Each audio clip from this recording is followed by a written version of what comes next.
Hey guys, Veebat here with another V Plays, taking a look at the XP-58. Now, the XP-58 is a very iconic aircraft in my vision because it reminds me a lot of an aircraft called the P-61 Black Widow.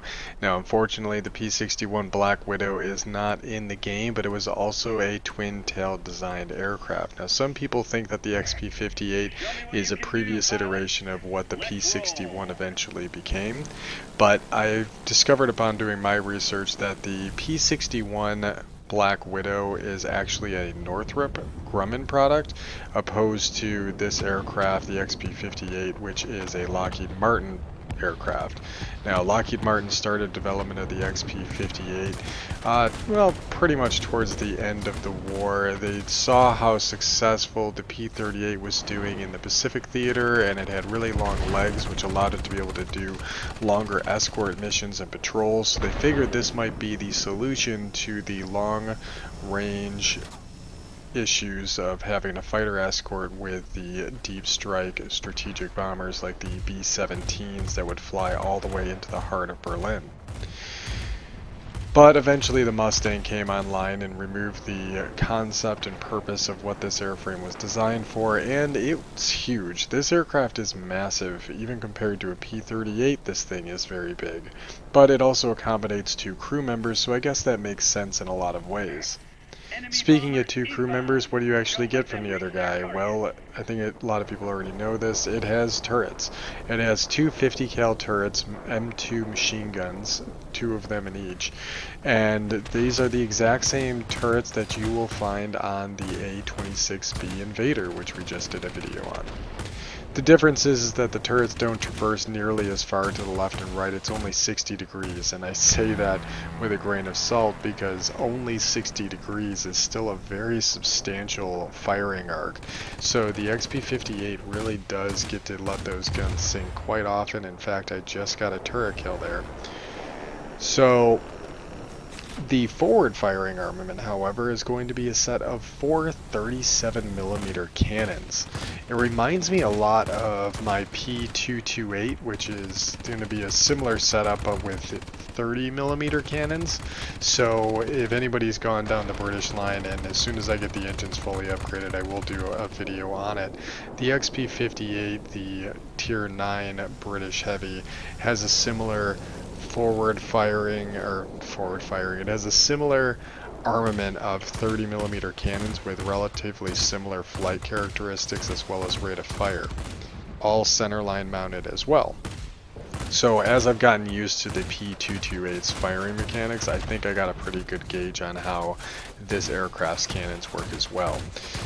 Thing with large caliber cannons is usually they're best suited for taking out heavily armored targets such as bombers, and also swooping down to go after GAs and possibly countering other heavies. So that's really what this aircraft is meant for. And you'll see here that was relatively easy. We went up against an entire flight of bombers, we took very little damage, and we were able to pump out quite a bit of our own. In fact, I end up having a pretty good match just from killing bombers alone, and I didn't even realize that I had killed that many bombers because it just felt so easy to do in this platform. Now, I'm sure some people are out there saying, hey V, if you had enough to be able to go and purchase the XP-58, why didn't you get the Chinese Tier 8 that just came out? That's going to be way better. People are calling that the Type 59 of World of Warplanes.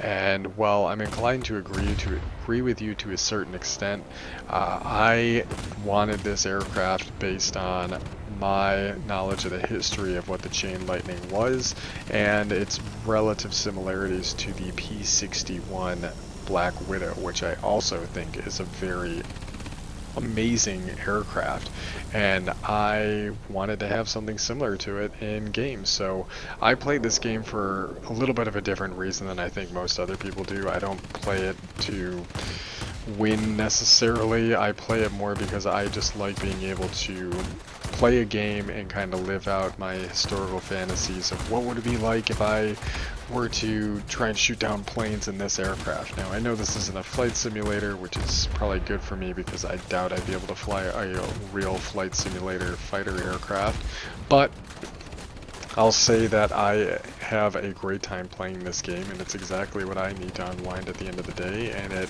placates my infatuation with military weapons of war. So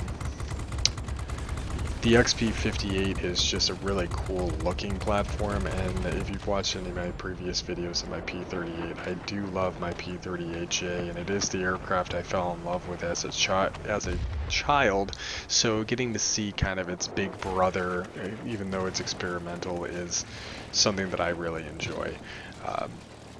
The aircraft is relatively maneuverable for being such a big beast. Thing it has a 13-second turning time, which if you're in a multi-role fighter, you're saying, phew, that's a terrible turn time. Yeah, but I'm not in a multi-role. Look at this thing. I'm in a heavy fighter, tier 8, and I'm getting a 13-second turn time.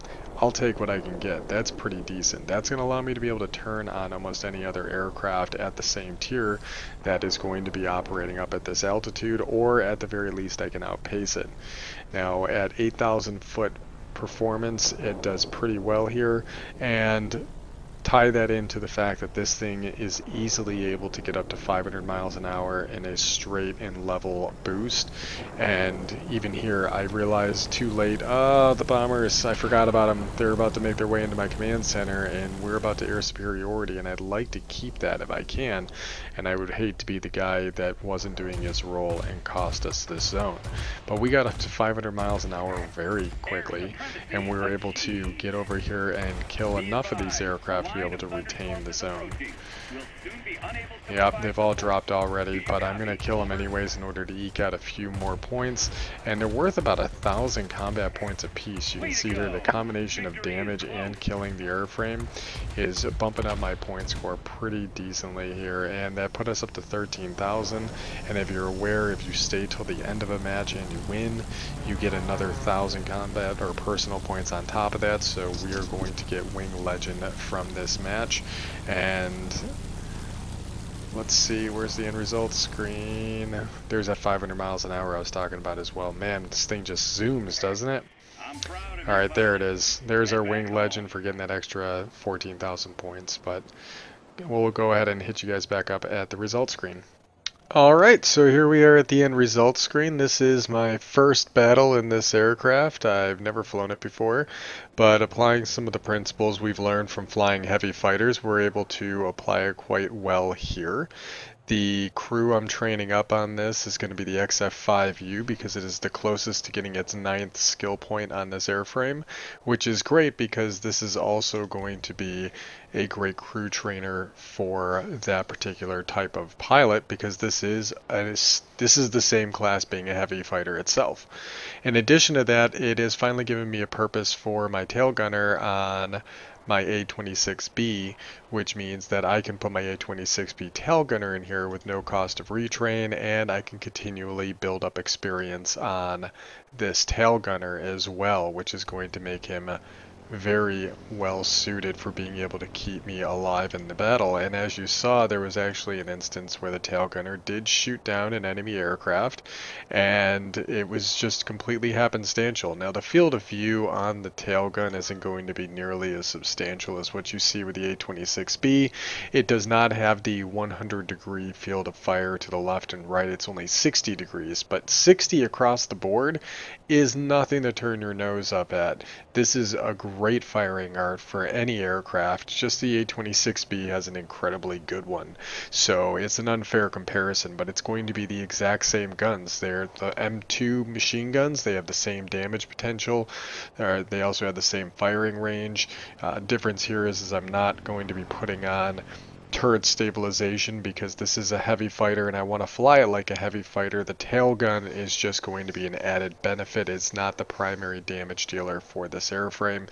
So I am running the standard loadout when it comes to running a heavy fighter, which is going to be the gun sight, the improved aircraft polish in order to get that bonus of 25% acceleration in the dive on top of the maximum airspeed bump, and engine tuning in order to get the maximum potential out of these massive engines on this airframe.